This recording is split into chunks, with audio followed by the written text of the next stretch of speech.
Hi everyone, this is David McLeod. I'm talking to you here from Detroit, Michigan. I'm here for another men's weekend. Tommy and I have been having some challenges getting both of us on this call, and I'm not sure what's happening. I think it could be that I'm having a bad connection on this end. Hopefully Tommy will rejoin us as soon as he can, and we will get him back into the picture, and we will continue with this conversation, however it goes. So today's topic is all about judgment. Judgment. It's both a blessing and a curse, I think, judgment, because we need the ability to navigate our way through the ups and downs, the pros and cons, the thises and the that's of our life, our physical life, and our power of judgment makes it possible for us to do that. But what we also tend to do is we use our judgment as a way of deciding things about other people and making conclusions about them and that sort of thing. And that's where it becomes a bit of a curse. It doesn't matter that our judgments may be true or false. It only matters that we're putting them out there and then we're kind of leaving them on top of other people. Hey, Tommy, I see that you just joined us. We're going to try this again. I seem to be communicating fine now, and I'm not sure if people are hearing me or not. But anyway, welcome aboard, and I'm going to just pass it over to you and go ahead and say hello. Well, hello, everybody. Yeah, David, I'm hearing you loud and clear. Hopefully the bandwidth issue will stay in our favor. So thanks for getting this rolling without me. Yeah, today we're talking about the judge inside. I heard you, a very nice explanation of kind of how we starting to get caught up in this judging aspect. And yeah, so let's just jump into it or continue with what you were going on there. Because it is this idea of judging others that we're talking about. It's this idea of judging others that causes us a heck of a lot of trouble when you think about it and you get down into the details of it and you really kind of ponder it. It causes a bunch of pain and a bunch of suffering, and usually it's not on the person that's being judged, but it's on the person who's doing the judging. Oh yeah, absolutely. All right, where it's one of these things where we're just hurting ourselves with one of these attitudes that we have. So it's a big one. It's a big sticking point, and something that I constantly work on in myself and in my relationships. So I don't know if that gets you going in thinking about what we're going to talk about today. No, actually, I think that's great. That's a really good point. The way you described it, it makes me think of me drinking a cup of poison and expecting you to be in pain. That's kind of what judgment is like when I'm taking it to that stage where all my judgments are really about trying to make you wrong, trying to make you bad, trying to make you the villain, the bad guy, the monster in the world, and not owning any of it for myself. That seems to be where this whole word judgment and its negative connotation seems to come from. Yeah, you're right on. You're right on, and it's not something we do consciously. I don't think people walk around, I'm judging you, I'm better than you are, I'm superior, I'm being discriminatory. We don't consciously think that we're out there being this great judge, but it's something that's kind of one of these things, these habits that's kind of ingrained in us over time that we pick up along the way, and the first step in anything like this, letting go of it, is to just start talking about it and become more aware of it and say, oh yeah, I do that. Oh yeah. Yeah. And and that's a really good point that you mentioned. I mean, being willing to say, yes, I do that. That is the first step. I mean, how often, well, I can speak for myself, much of my life, in the early stages of my life, I was in a great deal of denial. If anybody would accuse me of something that, obviously was true, I would deny it. I remember when I was, really having challenges with anger back in my, 30s and 40s, people would say, oh, you're such an angry man, and I would say, I'm not fucking angry, leave me alone. I would just get so defensive and so reactive and because I didn't want to be seen the way I was being seen. I was trying to hide that, and I wasn't doing a very good job of it. And so consequently, the judgments that people had about me were true, and so I had to look at myself and say, okay, so why are all these people having these judgments about me? Maybe there's a way in. All right, you went frozen. So if anybody else can hear Say, me, oh, you can't, there might be some truth here for you. yeah. Instead, I go into defensive mode. I think that's part of the problem that we have to deal with. So your idea of awareness is a two-part thing. Being aware of how I judge others, and being aware of how the judgments of others upon me are affecting me. Those are two very, very important awarenesses that I think we need to work on. I totally agree. Totally agree. That whole thing of getting our own buttons pushed, of us being judged and fighting back and defending ourselves, and oh no, I'm not. It just brings up a point that it's something that this judging thing is something we think that it's something we do. I do it. I've untied a lot, but I still do it. But how many of us like being judged? Yeah. I don't think there's any hands going up in the world. Nobody likes being judged by somebody else, yet we all feel the honor, or some people call it the responsibility to judge others. So it's that sword that's got that edge on it that just cuts you back. All right, so you're breaking up a little bit there, Tommy. I'm sorry. What I was hearing you say was, and I'm going to complete the sentence because I'm not sure this is exactly what you said, but I heard you say that we don't like to be judged, but we seem to take it as our responsibility to carry the judgments about others. That that's an ego trick that our mind plays on us for sure. And but I think that's a very, very interesting perspective. I hadn't quite thought of it that way before, so thanks for bringing that up. And I think it's true, actually. So. You think it's true that you can judge others, or that we don't like being judged? What's I think true? both parts are true. I think both. There's some way in which I think we all have a sense of self-righteousness, that we think we're right and the other people are wrong, and I think that's normal. I think that's normal among most human beings. There's probably very few people out there who are so elevated in their consciousness that they are constantly in a state of recognizing that they are no more right than anybody else. When I'm in a state of being totally equanimous and in my center and grounded space, I do feel that way. But every once in a while, when I get agitated or I feel anger coming on or something, that self-righteousness is it's going like crazy. It's in my head and I can hear it. It's really, really difficult for me to shut it off when that happens. Yeah, but you said something really key there. And so how do we pick this up when it's happening? And you said, I feel it. I feel this coming on. I feel this anger coming on. Or I feel this frustration coming on. Or I feel, unfairness coming on. We feel something. That's what I call those buttons of feeling that we have that are, our buttons are getting pushed. And that's the trigger. And that should be an alarm going off in our own head and our own heart that, uh-oh, here's that alarm going off of self-righteousness.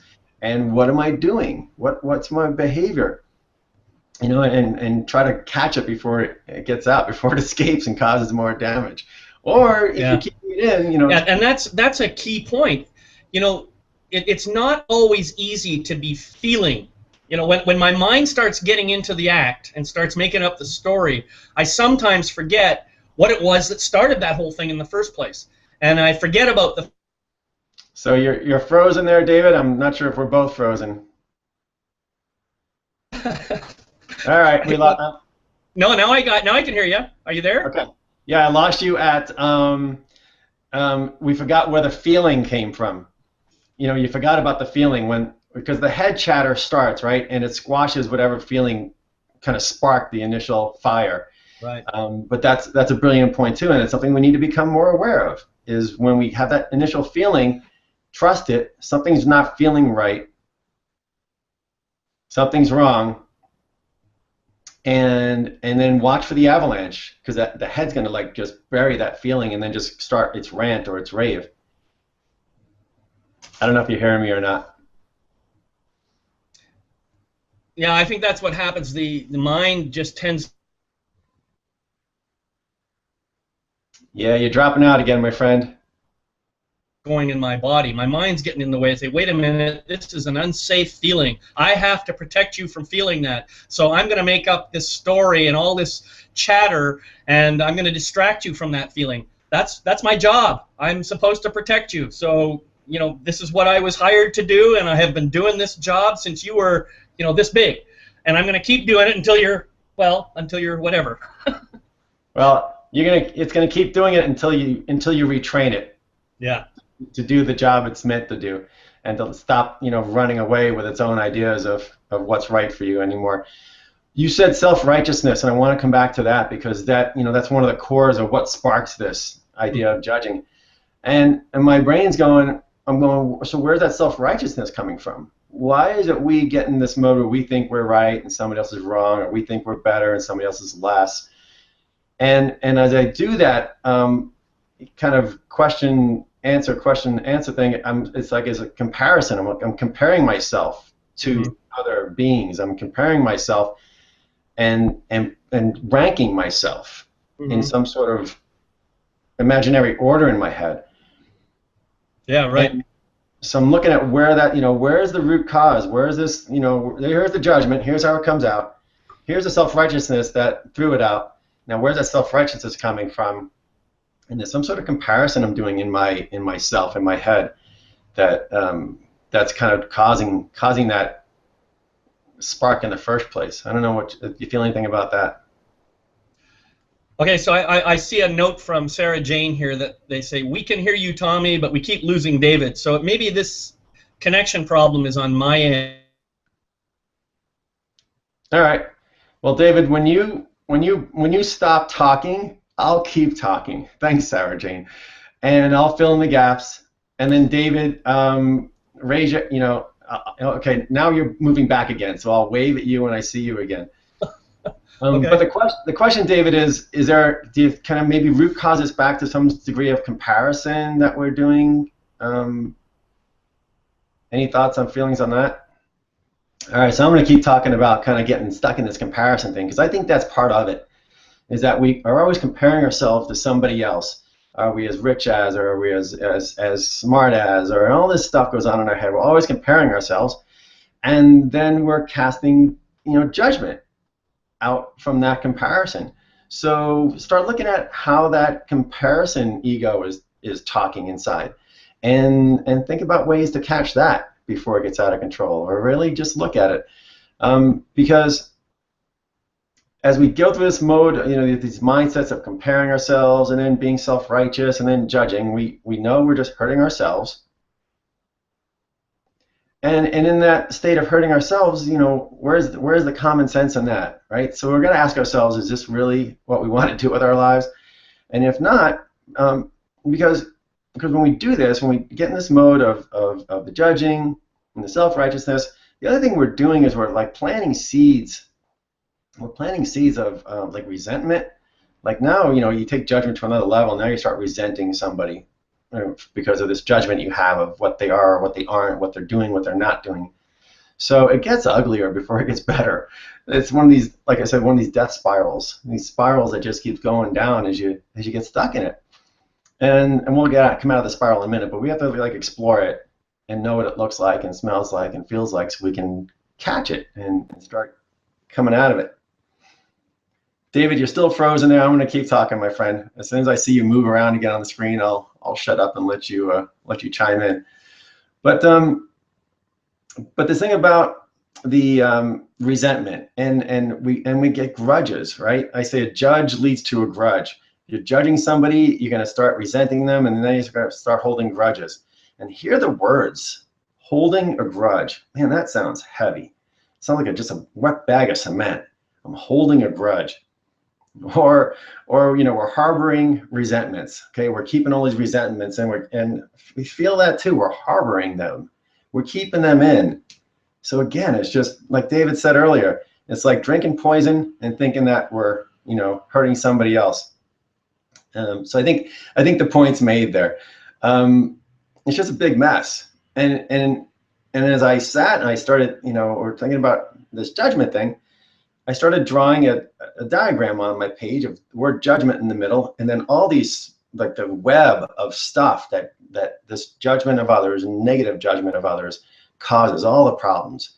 And it's just, it seems like it's like one of these hub things, one of these core features of being a human being that we want to let go of. We really want to work on to clear up.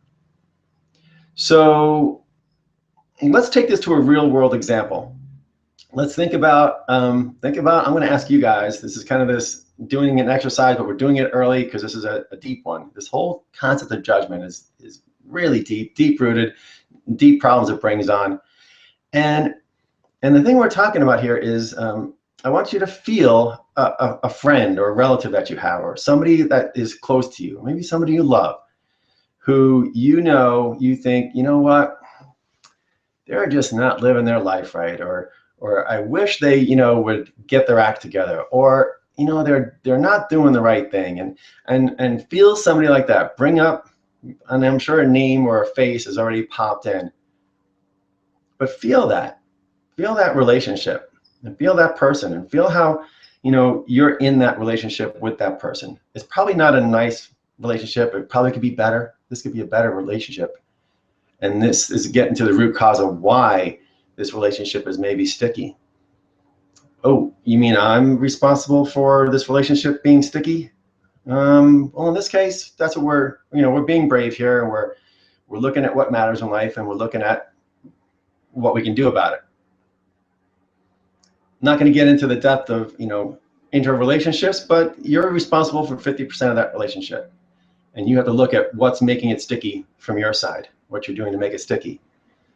For me, I've done this. I've looked at some relationships with some very close, family members, friends, people of mine, and that didn't quite feel right. And I'm like, okay, what am I doing in here? And in every case, I'm finding that I have some judgment.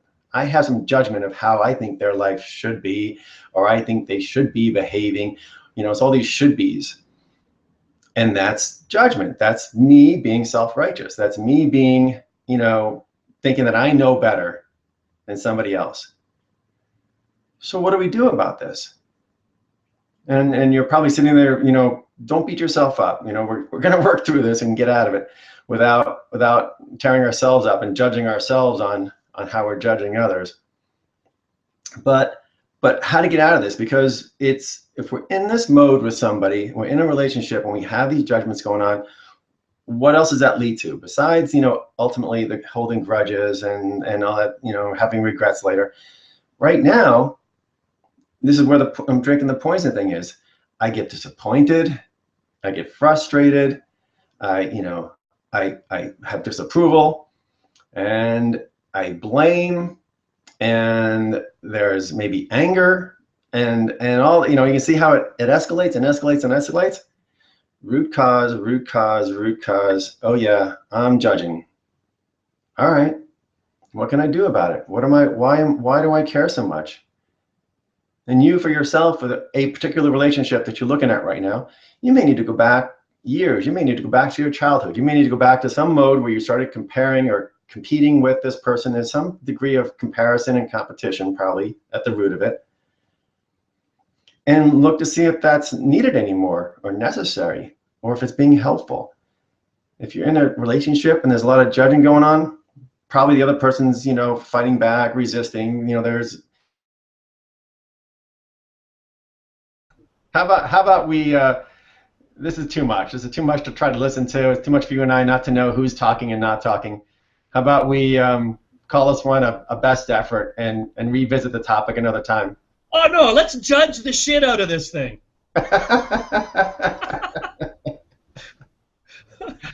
Because I know you said you were talking about total disaster. That's all right. How about we wrap it up? We've got about 5 minutes left, and this is a really important topic. I want to come back to it when we have a good flow between us, and let's just do a quick talk about next week's show. Well, why don't you go ahead and just tell them all about it? All right. Well, next. Offer at least some kind of a process that they could do around the judgment thing. You know, I was talking for 5 minutes about, and it was a process of actually looking at a relationship that you have with somebody where you feel like you're judging them, where the relationship isn't pleasant for some reason. Chances are it's because you're judging. And Yeah. so I had a whole 5 minute discussion there about how to look at that relationship and how to really see where your responsibility is in it. Yeah. So it's a pretty complicated, it's a deeper process than I just want to try to squeeze in here, but that's the gist of it. And David, let's come back to judgment because it's enough stuff here to talk about at least twice. It's a deep one. It's a big one. It's one that a lot of us are that have. So let's come back to it in a few weeks. Sure. And so next week we're going to talk about holiday lights. We're gonna lost you again. We're going to talk about the holiday season that's upon us, and whether we approach this with holiday cheer or whether we approach this with holiday fear. Some people get caught up in the whole holiday cheer or holiday fear. That's a great line.